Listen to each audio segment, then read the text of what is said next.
many partners of Lagos State government, the World Health Organization, the National Institute for Medical Research, Lagos University Teaching Hospital, and Lagos State University Teaching Hospital, as well as senior members of the Ministry of Health, a body of permanent secretaries, directors, and researchers.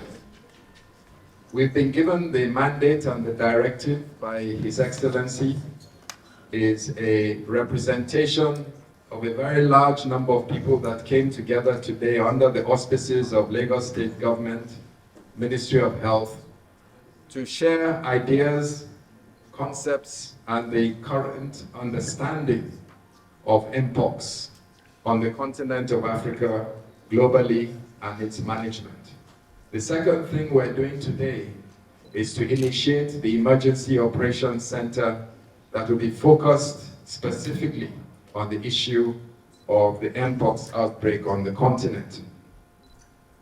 And the third thing is the activation of a statewide public health awareness campaign to educate the public on Mpox, the risk of Mpox to our residents, and how to take proactive measures to curtail being exposed to Mpox should the situation arise. I want to be clear that we have two major varieties of Mpox. We have the Mpox that is indigenous to West Africa, and we have sporadic cases of Mpox from time to time occurring in Lagos. For example, this year we have had one confirmed case of Mpox out of about 53 suspected cases. We were only able to confirm one, and that was in the month of May.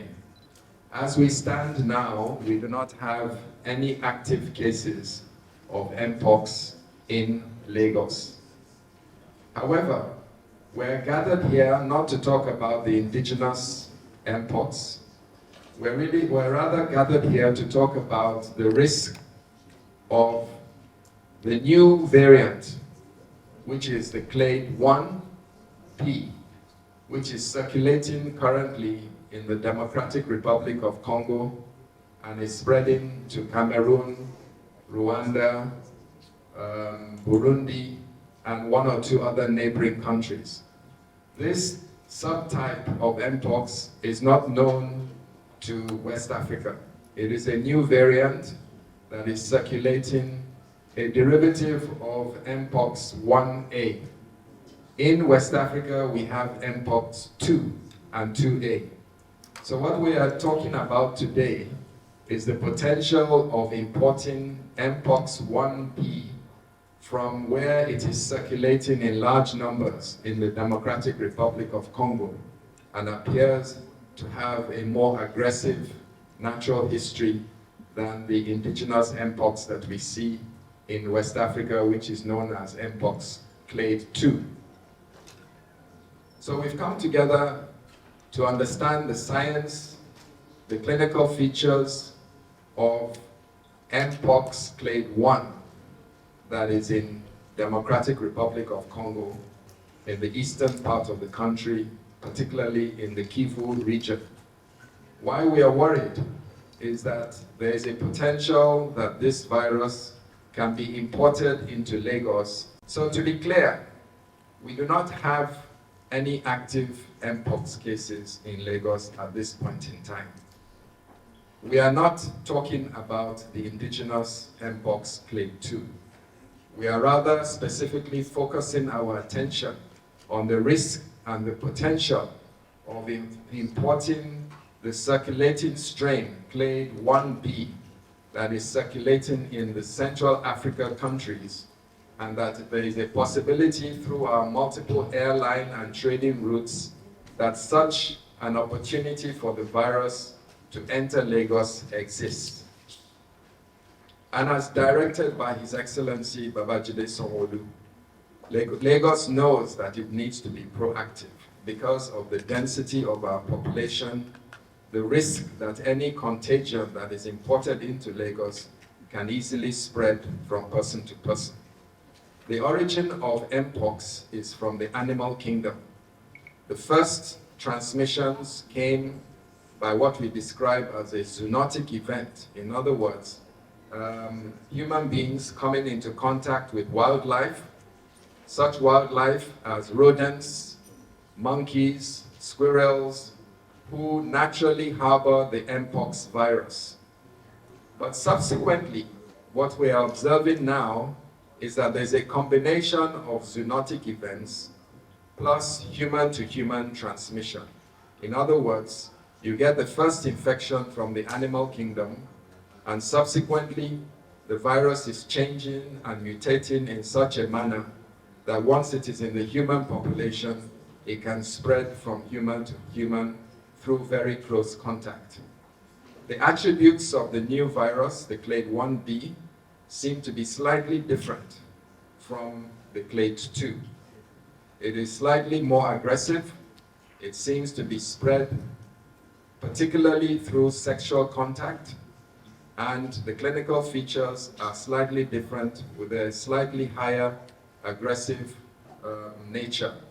The fatality rate is not clear at the moment, but it appears that there is a higher fatality rate associated with the new clade 1b that is circulating in Central Africa.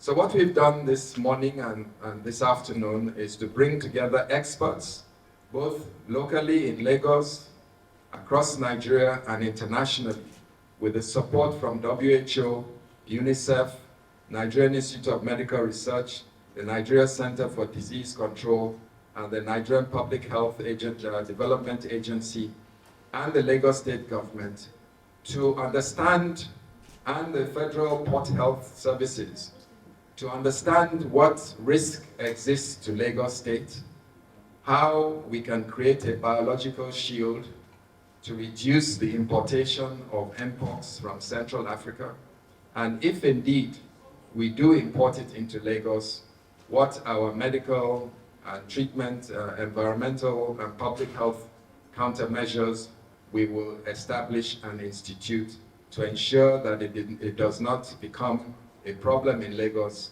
that will cause an interruption of our economic livelihood and safety. So on that note, we would like to categorically say that Lagos is preparing. Lagos does not have any active Mpox cases at the moment. We are not concerned about the local Mpox strain. We are rather more concerned about the new mutation in Central Africa that is causing some problem there. We are concerned that there is a possibility that this new strain, clade 1b, may find its way into Lagos by virtue of the multiple airline links between Lagos, Rwanda, Kenya, Ethiopia, and the Democratic Republic of Congo. We have a lot of trading links with these countries. Nigerians go back and forth. Citizens of these countries come into Lagos. And so there is a real risk that we may create an opportunity for this new mutant of Mpox to actually enter Lagos State. And so we are proactively preparing to ensure that we have the right ability to recognize it, the correct ability to diagnose it, the correct ability to speciate it, in other words, to distinguish the various mutants of Mpox, either clade 2A, clade 1A, or clade 1B, and the correct environment to manage it and treat it. At the same time, we will be preparing our residents through a massive public health campaign so that they can recognize the risk associated with contracting Mpox, the risk associated with transmitting it, and the ability to recognize it if it should show up in your vicinity, so that you can bring it to the attention of the Lagos State Ministry of Health. So on that note, I'd like to say we've had a very successful deliberation this morning. It is by the instruction of the incident commander, His Excellency Mr. Babajide Sanwo-Olu, to initiate the Lagos State's campaign against Mpox. We've have a clearer understanding as after several hours of deliberation, we now have a better strategy that is evolving. As of today, we have kicked off our campaign. We're going to activate our Emergency Operations Center to focus specifically on Mpox clade 1B, the strain circulating in Central Africa. And we're going to kick off a public health campaign and start to strategize on treatment options, the issue around vaccines, and setting up a local research team that will start to preemptively understand and inform the government around policy decisions on Mpox. I'd like to thank all our collaborators from the WHO, from NCDC, from Nigerian Primary Healthcare Development Agency, from UNICEF, from Nigerian Institute of Medical Research, from Lagos University Teaching Hospital, and Lagos State University Teaching Hospital, and all senior members of Ministry of Health, and particularly the Directorate of Global Security for organizing and setting up this meeting so that we can start to prepare proactively, preemptively for any possibility of Mpox importation into Lagos from Central Africa. Thank you very much for your attention. It belongs to the pox family, of which there are three main types. There's smallpox, which has been eradicated. There's cowpox, and there's now monkeypox. So there are three viruses within that family. How does it present? After you contract the virus, after a couple of days, or 2 or 3 weeks, between 10 to 18 days, you will develop fever, body pain, rash, and muscle pain and weakness. And then you develop these vesicles, very similar to chickenpox. Anybody who's had chickenpox before, you have these pustules on your skin which can burst, except the monkeypox pustules look slightly bigger. They appear on the face, on the body, on the hands, and on the genitalia, and around the perineum, and they can be very, very painful. They usually last for about 14 days, and then it is a self-limiting disease unless it becomes very severe, and in some cases we then see fatality because of multi-organ failure.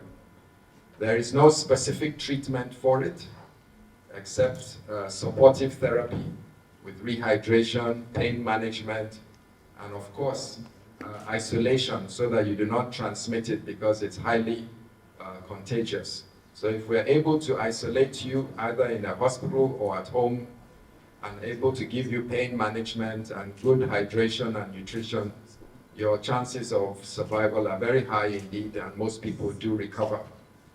The question around from Gloria was about the vaccine, its availability and its acceptability. So it's a new vaccine. It has gone through, there are about 3 types, but the one that we are mostly talking about is the Nordic Bavarian vaccine, which is a derivative of a inactivated smallpox virus. It is a well-established technology, although we have not really clinically trialed it against this specific strain that we're talking about. But it has shown protection against the other strains of monkeypox through several clinical trials in Europe and in the United States. So it is just being made available should the case arise that we need to protect certain categories of people from monkeypox. How we're going to deploy it as a country or even as a state is still to be debated, and several experts in the field are still deliberating how, when this vaccine arrives, how it will be deployed, to whom, and under what circumstances. Yes, I'm aware that the WHO is very aggressively seeking funding for support and preparedness. I think that is a conversation between WHO and the national governments in Africa. And I know that that conversation is happening as we speak. In fact, WHO are sitting right next to me, and I've been briefed already. Of course, Lagos will be very keen to participate in that preparedness by virtue of the risk that I had mentioned earlier, because of the high population of Lagos and the very high air and sea travel importation into Lagos, which makes Lagos a vulnerable megacity because of its trading links and its movement of passengers between our airport in Lagos and the countries that are currently experiencing this increased number of cases of clade 1B in Central Africa.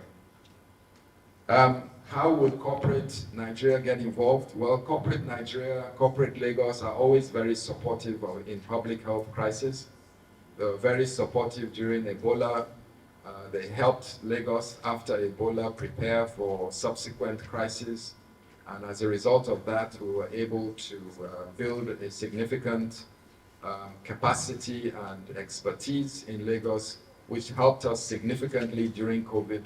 And we've learned several lessons from COVID and subsequently Lassa fever and cholera. And corporate Nigeria, corporate Lagos have always been extremely supportive of Lagos State Government, Ministry of Health, to ensure that we do not have a situation that slows down our economic activity in the city and ensure that our residents are kept safe and informed. We are, as I mentioned earlier, we are about to start a very deliberate public health sensitization to just explain to the public how to recognize Mpox, to allay any fears, to disrupt any misinformation, to also about 4 sophisticated laboratories that are able to precisely determine whether the sample they receive from a suspected case is Mpox, or is chickenpox, or is any other pox-like illness. And we have the capacity to make that distinguishing criteria to help us to delineate specifically what type of pox disease our patients are presenting with. So quite often, it's very difficult to distinguish between a bad case of chickenpox and Mpox. And so it's important that we're able to carry out these tests. And because of Ebola, COVID, and other infectious diseases that frequently come periodically into Lagos, we're building that capacity at the Lagos State Biobank, the Infectious Disease Hospital, and our partners in LUTH, in LASUTH, the Nigerian Institute of Medical Research, and NCDC Public Health Lab in Lagos, to be able to not only categorically define Mpox, but also to be able to sequence the virus so that we can tell exactly what clade it is, what subtype it is, and whether indeed it is mutating in this environment. That information is actually very important for Lagos and for Nigeria to contribute to the international understanding of how Mpox is circulating around the world. And also that information will be used to contribute to the evolution and the development of vaccines into the future to make sure that we have vaccines that are appropriate for our environment. I also understand that we will be part of clinical trials into the future with evolving vaccines, just to make sure that those vaccines are relevant to our environment, relevant to the circulating subtypes in Lagos and Nigeria, and of course, to make sure that they are safe by going through clinical trials, phase 1, phase 2, phase 3, before they are approved for public use. Should we have an emergency in Lagos or in Nigeria by virtue of importation, then at least we know that we have a reserve of currently available trialed Mpox vaccines that are being donated to Africa so that we can curtail any major consequence of a situation for us in Nigeria and in Lagos. Thank you very much.